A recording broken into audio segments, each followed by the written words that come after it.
ದಕ್ಷಿಣ ಕನ್ನಡ, ಉಡುಪಿ, ಕಾಸರಗೋಡು ಹಾಗೂ ವಿದೇಶಗಳಲ್ಲೂ ಸದಸ್ಯರನ್ನ ಒಳಗೊಂಡ ಬಂಟರ ಯಾನೆ ನಾಡವರ ಮಾತೃ ಸಂಘದ 2026-29 ಸಾಲಿಗೆ ಮಾಲಾಡಿ ಅಜಿತ್ ಕುಮಾರ್ ರೈ ಕೊಡಿಯಾಲ್ಗುತ್ತು ಅಧ್ಯಕ್ಷರಾಗಿ ಪುನರಾಯ್ಕೆಯಾಗಿದ್ದಾರೆ.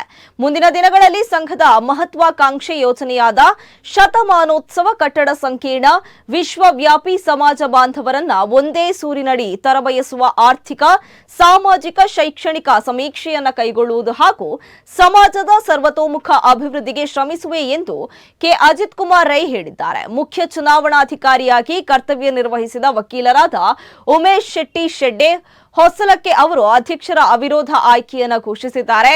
ಉಪಚುನಾವಣಾಧಿಕಾರಿ ವಕೀಲರಾದ ನವೀನ್ ಶೆಟ್ಟಿ ಹಾಗೂ ಚುನಾವಣಾಧಿಕಾರಿ ಸದಾಶಿವ ಶೆಟ್ಟಿ ಅವರು ಉಪಸ್ಥಿತರಿದ್ದರು.